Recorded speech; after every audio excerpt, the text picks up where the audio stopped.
What is going on, everybody? I am the FDGURU, bringing to you guys a Monday NBA edition of my DFS podcast.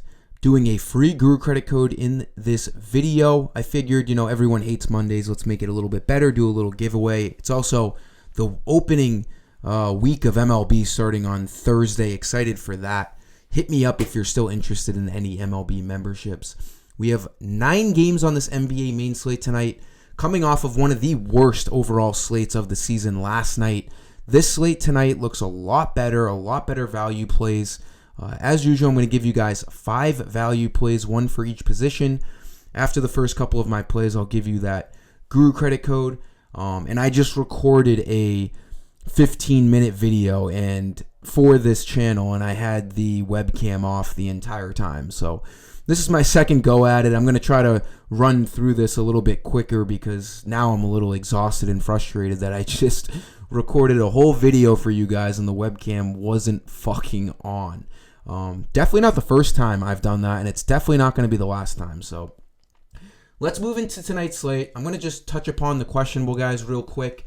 For Boston, we have Derek White questionable, which is big because we have no Drew Holiday. Peyton Pritchard already looks like a viable value play with no Drew Holiday. Probably going to start. We'll see Sam Hauser hit the bench with Tatum and Brown and Porzingis all healthy. If Derek White's out, Pritchard's going to be a must play, but we'll have to wait and see on that. For the Pistons, Fontecchio is questionable. Jalen Duren is questionable. There's not a ton of stuff, though, tonight, which is great. Anthony Simons is questionable for the Blazers alongside DeAndre Ayton against the Rockets. Wembanyama got ruled out not too long ago. And then we have some important stuff in this last game, which we're probably not going to know the news before lock. Nikola Jokic, Jamal Murray, once again questionable. They both missed last game, and we saw Reggie Jackson and DeAndre Jordan smash value alongside Aaron Gordon. So if we were to get that news early, that'd be great. Maybe they don't need to play them because they're playing the Grizzlies, so they might not be forced to play either one of them. We'll have to see. Makes it pretty tricky over there. We also have Desmond Bane in that game, questionable. So going into point guard, Luka Doncic just looks like the best, just the easiest, most comfortable play to just plug into your lineups tonight. The matchup couldn't be any better in Utah. It's not as much of a blowout risk as it should be because the Mavericks are on the road. The Jazz are more healthy than they've ever been. We got news that Jordan Clarkson, Lauri Markkanen are both playing tonight, and they already have John Collins back. So the Jazz are pretty fully healthy. Makes it better for this game to stay competitive. So I just love Luka Doncic. I think we have enough value on this slate where we can pick Luka and feel pretty good about, having a strong rest of our lineup. I know he's 12,800. He needs 63 fantasy points to hit value. He's been very consistent hitting that number, almost averaging that on the year. And then he has 80 to 90 to, who knows, 100-point upside. The upside is just, unmatched compared to anyone else on this slate other than Nikola Jokic if he ends up playing. But Doncic just looks like a great play. I think he's going to be very popular tonight. Those raw fantasy points are very valuable. For shooting guard, I think it's a Cam Thomas night. I haven't picked Cam Thomas in a long time, but we have Cameron Johnson out. He's going to be the number one guy. Obviously, with Cameron Johnson being out, there's extra shot attempts to go up for the Nets. It's a good DFS game. The Nets at Toronto, both bad teams. The game should stay close. It's a high enough over-under at 219. 6.5 point spread for the Nets. I like Cam Thomas. Needs 36 fantasy points to hit value. Again, with no Cam Johnson out there, he's going to shoot even more. He already likes to shoot a lot. And the good thing for him lately, usually he depends a lot on just scoring for fantasy points, but he's been getting active on rebounds and assists, which, makes us feel a little bit more comfortable about rostering him. He has 11 rebounds and assists last game, 10 the game before. There's another 10 and 12 and 12 in this past week and a half. He just looks good. He's been playing strong. He's going to play 31 to 39 minutes in a competitive game, which it should be a competitive game. The Raptors obviously banged up. I just like Cam Thomas a lot here. He's projected for 37 fantasy points. He needs 36 tonight. For that Guru credit code, go to my website, fd-guru.com. This is where all the main slate content gets posted. You need to have an account to use this code. Go to the shop page. You can just click shop in the top left here. This is where you buy all your usual Guru credits, and then these credits are used as a universal currency to get all of my main slate content. Obviously, with MLB coming, you can go to the FanDuel DraftKings drop down and look at all the pricing for that. NBA as well. And then I've been posting non-main slates, like the after hours, which I'm probably playing tonight at 10 o'clock Eastern on my Dub Club. Just another platform for me to post extra content. I've been doing a lot of extra content on there.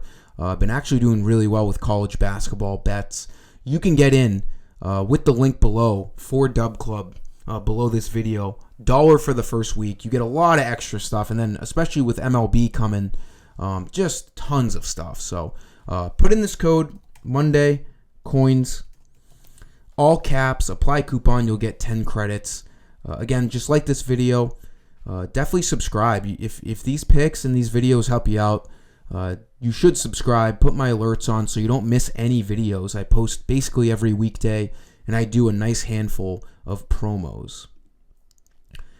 For small forward, cheap play, maybe the best cheap play of the slate as of right now, Jeff Green should be playing extended time. Jabari Smith suspended for tonight. He was running the 5 for the Rockets with no Şengün. Now we got guys like Jeff Green and Jock Landale projected to pick up those 35 minutes that Jabari Smith plays. It's a great matchup against the Blazers. The Blazers stink. The Rockets are 12-point favorites. However, if we get Simons and or Ayton playing in this game, that spread should drop a little bit to stay a little bit competitive because the Rockets are already not a good team, and now they're without Şengün and Jabari Smith, 2 of their 5 starters, and Cam Whitmore continues to be out for them. So I'm not that worried about a blowout. We'll have to see.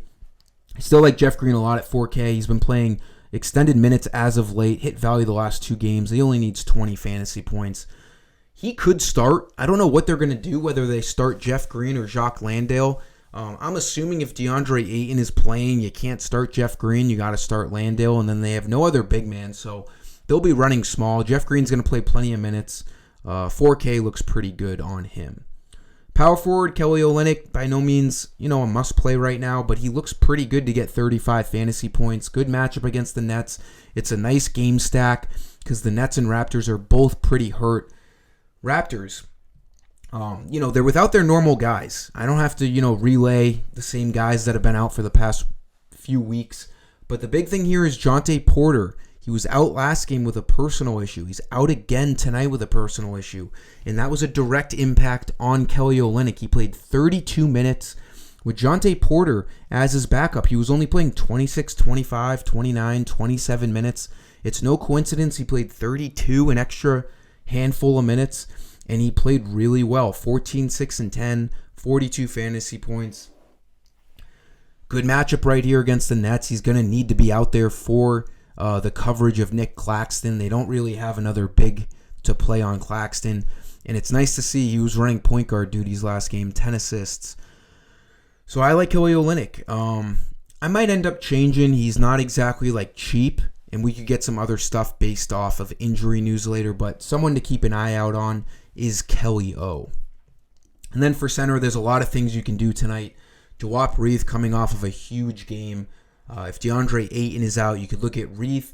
DeAndre Jordan had a huge game with no Jokic, so if Jokic is out, you could look at him. Right now, I like Jock Landale for the same reasons as Jeff Green. One of them is going to start. Doesn't matter who it is. They're both going to see 25-plus minutes, most likely with Jabari Smith off the court. Jabari Smith was playing the 5 for them, so they're really shorthanded now. He needs 27 fantasy points coming off of 2 out of his last 3 games, really good games. Sucked last game, but it's hard to look past the 7 blocks and the 17 and 12 the game after.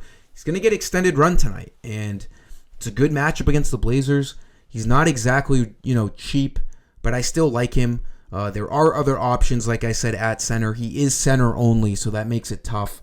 You got Bruno Fernando coming off the bench behind Capella, coming off of a great game with no Okongwu again tonight. He's only 4,800. He can play power forward, so tons of stuff to do in the front court tonight. We'll have to see how it ends up shaping out, but I just, threw a ton of names at you. I like Landale, though, at 5,500. That'll do it for the video, guys. Definitely give it a like, subscribe, get on my dub club later for even extra content that I post. And let's get after tonight's slate. Way better looking slate than yesterday. But until next time, I am the FD Guru.